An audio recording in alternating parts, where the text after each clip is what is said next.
Hello बच्चों, आज हम लोग बात करने वाले हैं फंक्शन और मेथड सीरीज़ के अंदर जो लास्ट टॉपिक बचता है वो बचता है दिस कीवर्ड। तो दिस कीवर्ड के बारे में आज हम लोग बात करने वाले हैं। दिस कीवर्ड के बारे में यदि बात करें तो ये क्या करता है, current calling object, current calling object को रिफ़र करने का काम करता है। करंट कॉलिंग ऑब्जेक्ट को रिफ़र करने का काम कैसे क्या करता है, करंट क्या है, कॉलिंग क्या है, ऑब्जेक्ट क्या है, इस सब के बारे में डिस्कस करेंगे। बट उससे पहले हम लोग यहाँ पर एक प्रोग्राम बना लेते हैं जिसकी मदद से हम लोग ये सारी चीज़ें देखेंगे। क्लास सैम्पल बना लिया, कंस्ट्रक्टर हम लोग पढ़ के ही आए हैं, तो इस तरीके से इंट ए इंट बी ऐसे करके दो वेरिएबल्स ले लिए। यहाँ पे कंस्ट्रक्टर ले लिया, यहाँ पे पैरामीटर का नाम ले लिया इंट ए कॉमा इंट बी, इस तरीके से ले लिया और इसके अंदर कर दिया ए को इस तरीके से, बी को इस तरीके से, और यहाँ पे क्या कर दिया पब्लिक स्टैटिक वाइड मेन। यहाँ पर ये प्रोग्राम जो मैं लिख रहा हूँ ये दिस कीवर्ड की वर्किंग को शो करने के लिए लिख रहा हूँ, बट दिस कीवर्ड सिर्फ यहीं पर यूज़ होगा ऐसा नहीं है। दिस कीवर्ड के बहुत से यूजेस होते हैं। तो उस केस में ऐसे करके ऑब्जेक्ट बना दिया और यहाँ पे डाल दिया न्यू सैम्पल और यहाँ पे दो वैल्यू डाल दी 10 और 20। इस तरीके से ये आपका मेन क्लोज हुआ, ये यहाँ पे क्लोज हुआ। अब जावा कंपाइलर जब एग्जीक्यूशन स्टार्ट करेगा तो क्या होगा, सैम्पल क्लास है, सैम्पल क्लास के अंदर क्या है, सैम्पल क्लास बना लिया। सैम्पल क्लास के अंदर दो वेरिएबल हैं, कौन कौन से, इंट ए और इंट बी, ये ऐसे करके बना लिए। अब इसका हम एक ऑब्जेक्ट बना रहे हैं, उस ऑब्जेक्ट का नाम है S1, ठीक है। S1 ऑब्जेक्ट बना रहे हैं जिसके अंदर भी क्या कर दिया, दो वेरिएबल डाल दिए ए, अगला वेरिएबल डाल दिया बी। इस तरीके का काम कब तक हो गया, जब तक हम लोगों ने यहाँ तक एग्जीक्यूट किया, S1 करके ऑब्जेक्ट बना, क्लास सैम्पल का न्यू कीवर्ड से क्या हुआ, मेमोरी एलोकेशन हुआ। अब हमारा यहाँ से खेल स्टार्ट होता है, सेमीकोलन मिसिंग है, यहाँ पे सेमीकोलन लगा दिया। अब हमारा यहाँ से एक्चुअली में खेल स्टार्ट होता है। जब एक कंस्ट्रक्टर एग्जीक्यूट होगा तो क्या होगा, कैसे होगा, कहाँ होगा। तो उस केस में क्या करेंगे कि यहाँ पर जब कंस्ट्रक्टर एग्जीक्यूट होगा, अब हम लोग पास बाय वैल्यू पढ़ के आए फंक्शन और मेथड वाले चैप्टर में, तो क्या होगा, जावा कंपाइलर सबसे पहले देखेगा ये क्या है, ये कंस्ट्रक्टर है सैम्पल क्लास का, इसको कितने पैरामीटर चाहिए, दो पैरामीटर चाहिए। यहाँ पे कितने पैरामीटर पास कर रहे हैं, दो पैरामीटर पास कर रहे हैं, ओके कोई बात नहीं, दो पैरामीटर पास कर रहे हैं। क्या ये दोनों इंटीजर हैं, सिग्नेचर मैच हुआ, हाँ ये दोनों इंटीजर हैं। तो क्या होगा, ये वाली वैल्यू उठ करके यहाँ पर आई ए के पास, ये वैल्यू हो गई 10, ये बी वाली वैल्यू 20 वाली उठ करके यहाँ पे आई, बी के पास वैल्यू हो गई 20। अभी तक सब कुछ सही चल रहा है।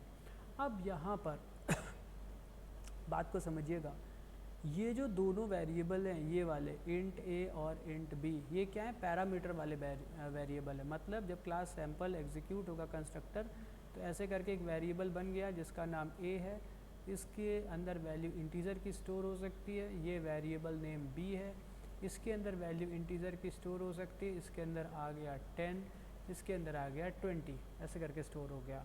और ये जो वेरिएबल ए और बी हैं ये आपके मेंबर वेरिएबल है। देखिए क्लास सैम्पल के अंदर मेंबर वेरिएबल है, मेंबर वेरिएबल क्यों है, क्योंकि क्लास के ये मेंबर है।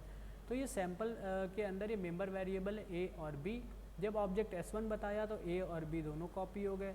तो अब हमारे पास दो वेरिएबल है, ये जो स्टेटमेंट लिखा हुआ है ए इक्वल्स टू ए, इसको यहाँ पे कॉपी कर लेते हैं। ये जो स्टेटमेंट लिखा हुआ है ए इक्वल्स टू ए, इसमें जो इधर वाला ए है ये मेंबर वेरिएबल है, ये वाला S1 के अंदर वाला ए, और जो इधर की तरफ लिखा वाला ए है ये आपका ये वाला ए है जो टेम्परेरी क्रिएट हो रहा है वैल्यू को होल्ड करने के लिए। यहाँ से जो वैल्यू चल करके आ रही है वो यहाँ पर स्टोर हो रही है। अब देखिए क्योंकि दोनों वेरिएबल के नेम सेम है तो अब हमारे लिए दिक्कत की बात है, सीधी सी बात है। जब ए इक्वल्स टू ए किया गया तो कौन सा ए है, ये समझना सबसे ज़्यादा कन्फ्यूज़न की बात आती है। दोनों ए डिफरेंट है, एक जो ए है वो मेंबर वेरिएबल के अंदर वाला ए है, जो दूसरा ए है वो टेम्परेरी क्रिएटेड ए है।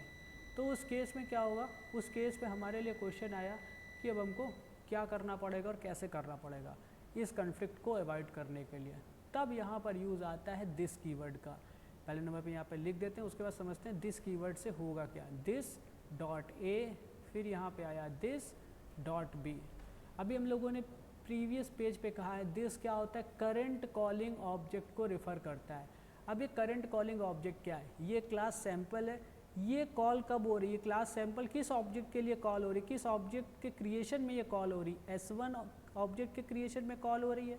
तो क्या हुआ, करंट कॉलिंग ऑब्जेक्ट इस सैम्पल क्लास को कौन कॉल कर, इस सैम्पल कंस्ट्रक्टर को कौन कॉल कर रहा है, S1 ऑब्जेक्ट कॉल कर रही है। तो उस केस में जैसे ही मैंने लिखा दिस डॉट ए, एक्चुअली में क्या हुआ, ये स्टेटमेंट कंपाइलर ने इसको ट्रांसलेट कर दिया किस में, दिस डॉट ए को ट्रांसलेट कर दिया S1 डॉट ए में। यदि हम इस तरीके से लिखें S1 dot A equals to A, तो समझ में आ रहा है ये वाला ए कौन सा है, S1 ऑब्जेक्ट के अंदर वाला ए है ये वाला ए कौन सा है, जब एक ए बचा तो फिर कोई दिक्कत ही नहीं, वो अपने आप ही समझ में आ रहा है कि टेम्परेरी वेरिएबल ये वाला है।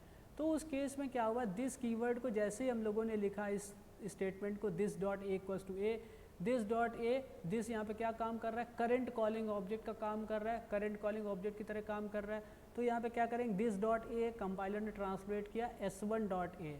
तो समझ में आ गया भाई कि ये जो दोनों ए है उसमें से S1 डॉट ए ऑब्जेक्ट S1 के अंदर वाला ए है, और जब हम लोगों ने लिखा this dot b, this dot b का मतलब फिर से हो गया S1 डॉट बी और आ गया बी, आगे बी। ये जो दूसरा वाला बी है ये वाला बी है, S1 डॉट बी कौन सा है, S1 डॉट बी ये वाला बी है जो आपका S1 के अंदर वाला बी है। तो इस तरीके से दिस कीवर्ड हम लोगों ने यूज़ किया। दिस कीवर्ड आपका सिर्फ कंस्ट्रक्टर में नहीं यूज़ होता है, मेथड में भी यूज़ होता है, फंक्शन में भी यूज़ होता है और यहाँ पर भी यूज़ होता है। तो दिस कीवर्ड का काम क्या है, current calling object, current calling object के केस में क्या करेगा, दिस कीवर्ड इस तरीके से काम करेगा। और क्या करेगा, ये जो ऑब्जेक्ट है दिस डॉट ए, यहाँ पर देखिए नेमिंग कन्फ्लिक्ट आ रहा था, नेम से प्रॉब्लम हो रही थी, ए इक्वल्स टू ए, तो दिस डॉट ए लगा दिया, तो बेसिकली इसने कन्वर्ट कर दिया इसको S1 dot A equals to A में, और इसने इसको कन्वर्ट कर दिया S1 dot B equals to B. अब ये जो स्टेटमेंट मैंने ब्लू से लिखा S1 dot A equals to A, S1 dot B equals to B, ये कहीं आपको दिखाई नहीं देगा कोड में लिखा हुआ, मगर जावा कंपाइलर इसको पढ़ने के बाद उसका मतलब ये निकालेगा।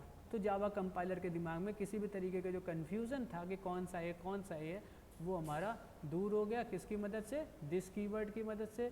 दिस कीवर्ड क्या करता है, करंट कॉलिंग ऑब्जेक्ट, जिस ऑब्जेक्ट के लिए उस फंक्शन या मेथड या कंस्ट्रक्टर को कॉल किया गया है उसकी जगह पे काम करता था। दिस डॉट ए कन्वर्ट हो गया S1 डॉट ए, क्यों, क्योंकि ऑब्जेक्ट S1 को बनाने के प्रोसीजर में, इसको बनाने के सीक्वेंस में इसको हमने इस तरीके से क्रिएट किया था, इस तरीके से इसको कॉल किया था, इम्प्लिसिट कॉल था क्लास सैम्पल के कंस्ट्रक्टर सैम्पल के लिए। ठीक है, तो ये तो था आपका use of this keyword. With this I am going to end this video.